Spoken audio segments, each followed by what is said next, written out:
Good evening, ladies and gentlemen. This is Kieno Thomas with KTS, Kieno Training Systems, and we are continuing our series on aviation weather. Today we're going to talk about clouds, the different types, and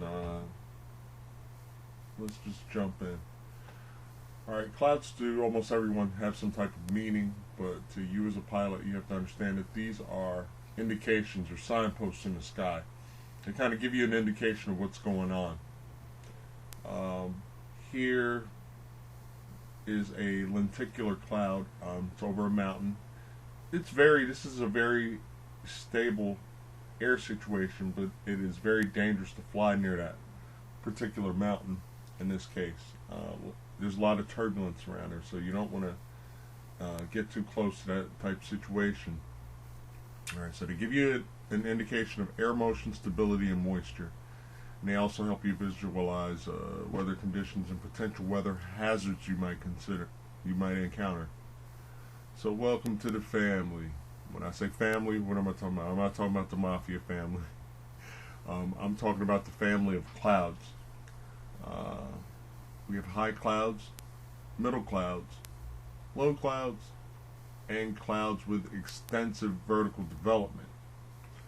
So, let's jump in. The first three families, the high, middle, and low clouds, are classified according to the way they are formed. Alright, and then we'll talk about clouds with extensive vertical development. Those are pretty much storm clouds. So, this is our first example. Clouds formed by vertical currents and unstable air are called cumulus. Cumulus meaning accumulation or heap. They are characterized by the lumpy, billowy appearance. I remember flight instructors back in the day when I was training, they used to always say it looked like mashed potatoes. And if you do look at this cloud, it does kind of resemble mashed potatoes. Here we have a cloud formed by cooling of stable air, or basically stable. There's stability when you see this. So we went back to saying how these are the signposts for the sky. In this area, at this level and around this area, I would expect turbulence. Whereas in this area, where we have stratified, stratus meaning layered, it kind of looks like a sheet-like appearance in the sky, or just like somebody just extended a blanket across the sky. So here's a cloud with extensive vertical development. Cumulus or cumulonimbus is what this will be. Cumulo, because there's probably some rain going on there, or about to be some rain going on in this type of situation. And that's nimbus meaning rain cloud. But this is a stratus or stratified. All right, they're layered, and we have a uniform sheet-like appearance in this case. Here, back to our cumulonimbus cloud. Cumulo, it's piled up. You can see accumulation, mashed potatoes, or mashed potato-looking texture of this cloud. And then you can see the lightning here. So there's definitely a thunderstorm going on. Definitely a lot of turbulence in this area, or unstable air. All right, so we have to look at the suffix nimbus. So this will be cumulonimbus. All right, nimbus indicates that it's a rain cloud. All right, so we could have nimbostratus. Nimbo, rain cloud. Stratus, sheet-like. Okay, so this is like a billowy, carpet-like situation.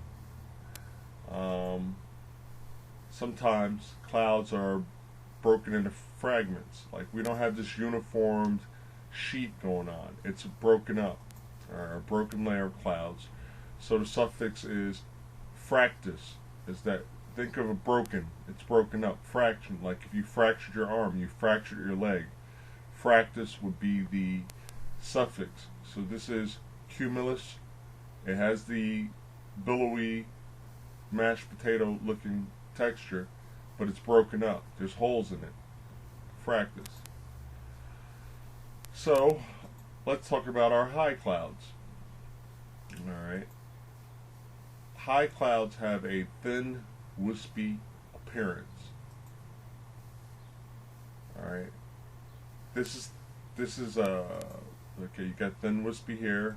You got thin and wispy here. Alright. Now, notice that we still have the mashed potato texture, but it is not as dense. Alright, so these high clouds are composed almost entirely of ice crystals.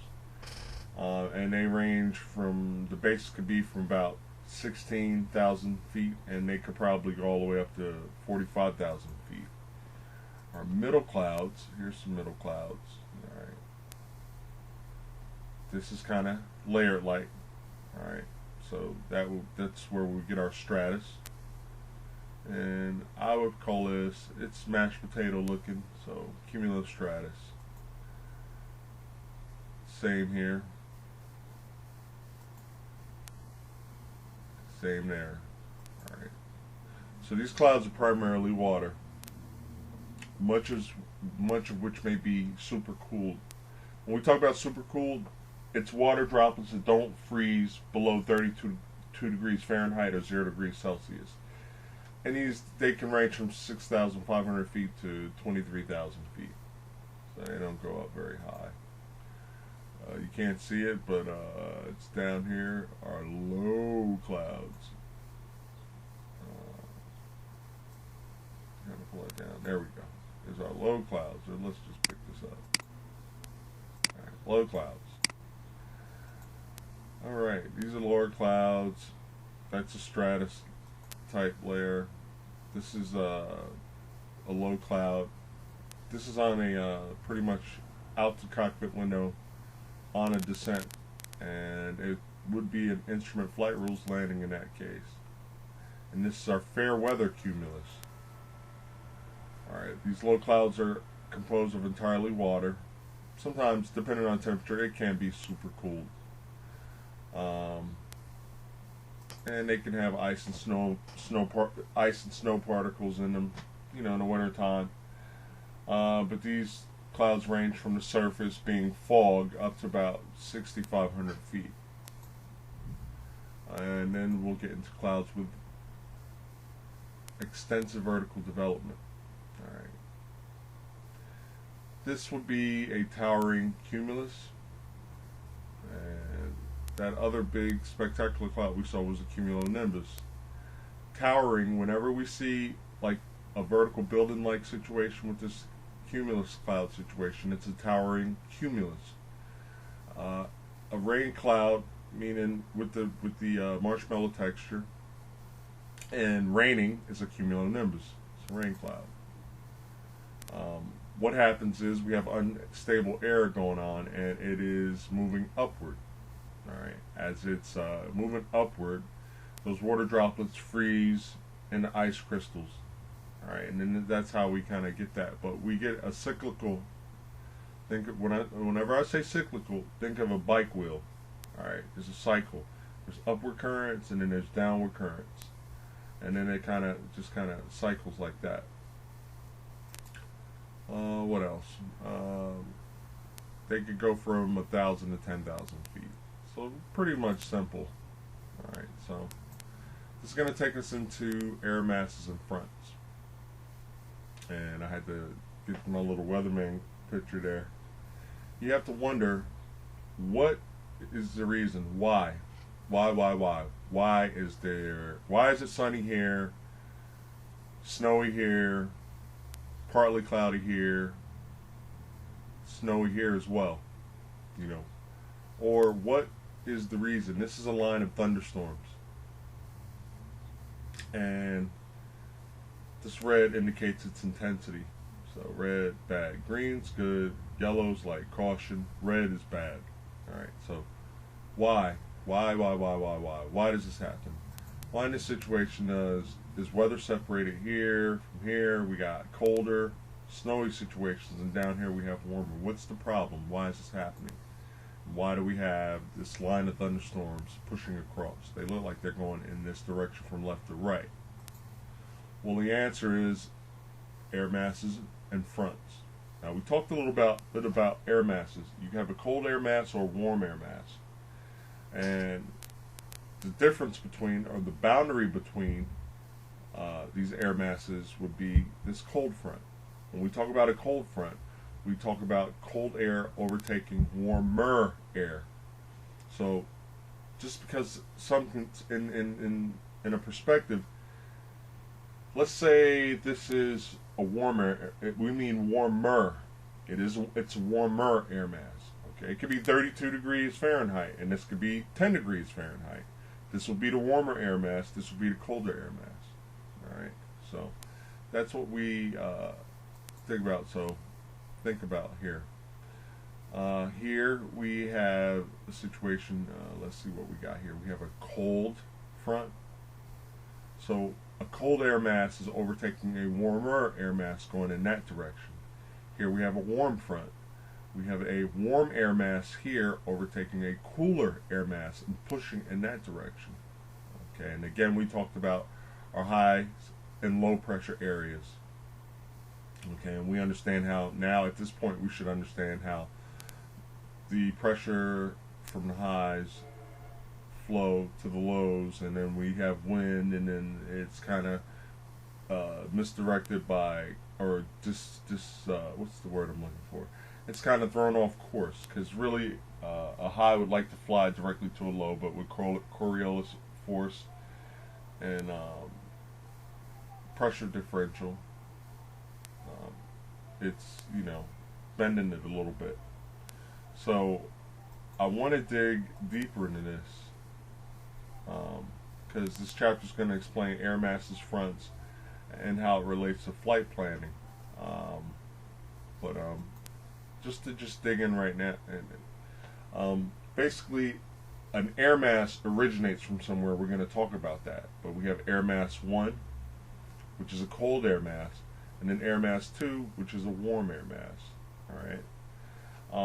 They originate from somewhere. They hang over an area, and basically, an air mass is just a body of air that's it's either gonna be, like we said, stable or unstable. If it's stable, it's gonna resist vertical movement. If it's stable, it's gonna resist vertical movement. If it's unstable, then it's just kind of gonna, like, you could just push it around, which is probably the situation here.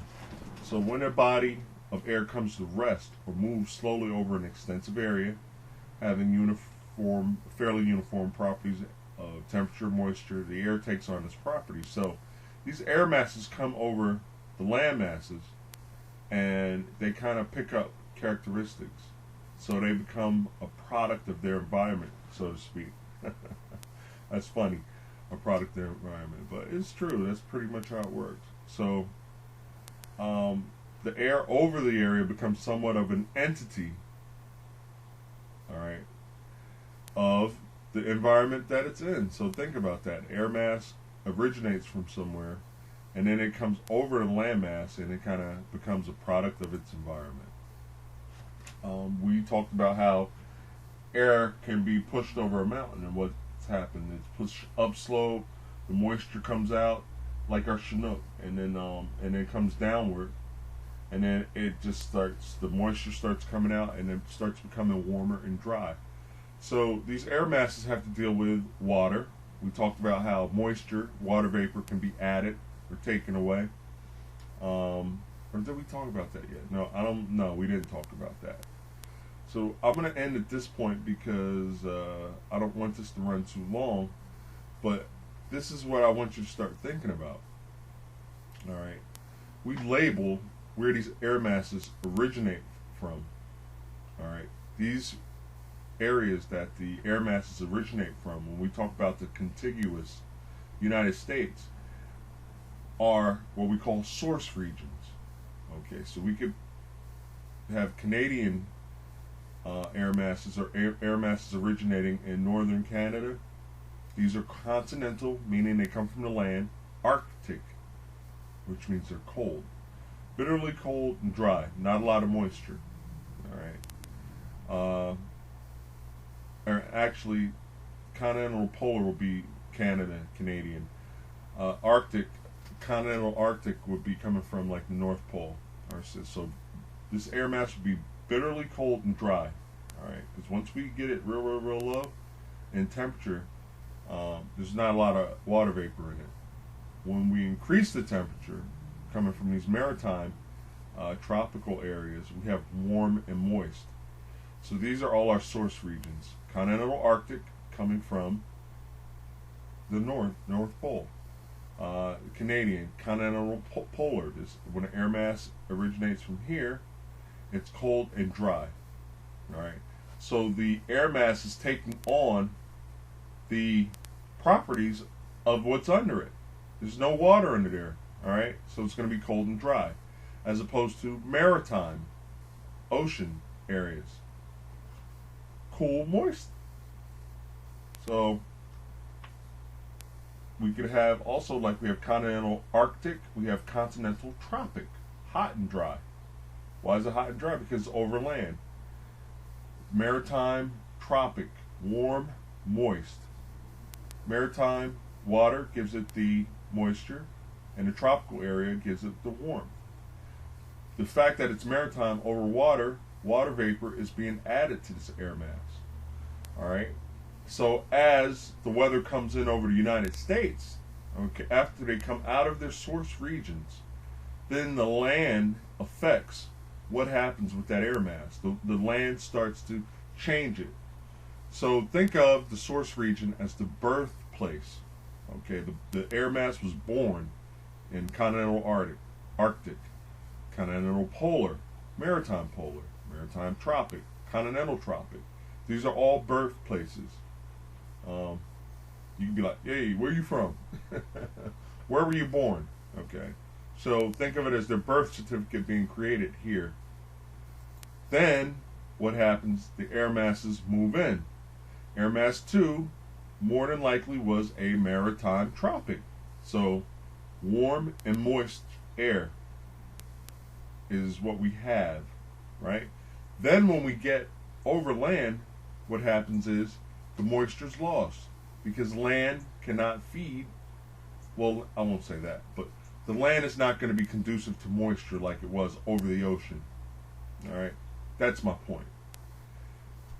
We have a continental polar cold dry air mass. Now, in a large extent, what's going to happen is this air mass is moving into warmer land, and what's going to happen is it's going to probably lose some temperature. So it starts out continental polar, but then as we flow into the United States, get down over Oklahoma and Texas, this air mass is going to start warming up a little bit and possibly losing some of its stability. All right, just want to make sure that's making sense. All right, so here is another picture about our source regions. Continental Arctic comes from the North Pole. All right, continental, what was that, polar? Yeah, continental polar. I knew that. So the source regions are many, they're varied. I thought I had another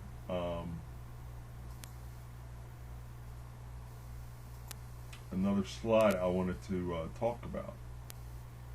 So, all right, what does the slide say? The source regions are many and varied, but the best source regions for air masses are large snow or ice-covered regions, like the North Pole here,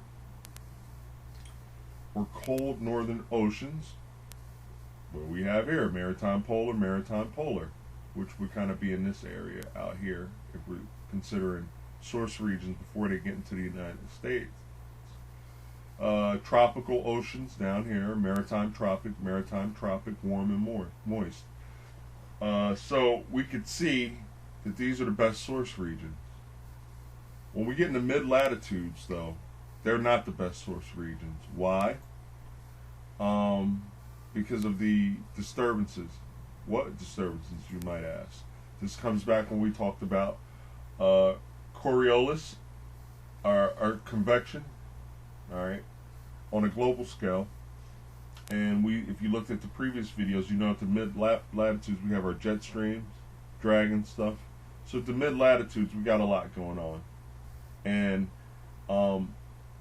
in a sense, the air masses really don't have long enough time to sit there in order to achieve or gain the properties of the source region, where they come from and stuff. So the activity, the convective currents, upward, downward, and again we have cyclical motion going here. Here's the equator, here's the North Pole. Alright, so we have a polar cell, a Faro cell, and a Hadley cell. Alright, and I would I would just, hey, this is where you're going to find the source regions, where they generate their they get their birth certificate. All right, so I'm going to hold it right there, and I'm going to encourage you guys to like and subscribe. All the multi-engine guys, multi-engine people. I started a new series on the Piper Seminole.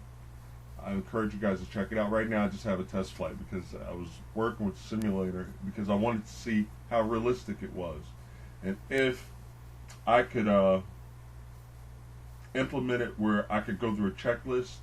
So if you were learning the Seminole or training in the Piper Seminole, then you could just look at the videos and you could see the engine start procedure, takeoff procedures, landing procedures, and things of that nature. So I did do a video. It's going to be a new series, and I'm going to be going into the pilot operating handbook and things of that nature. So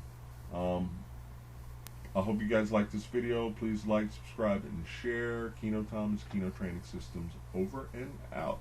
Bye.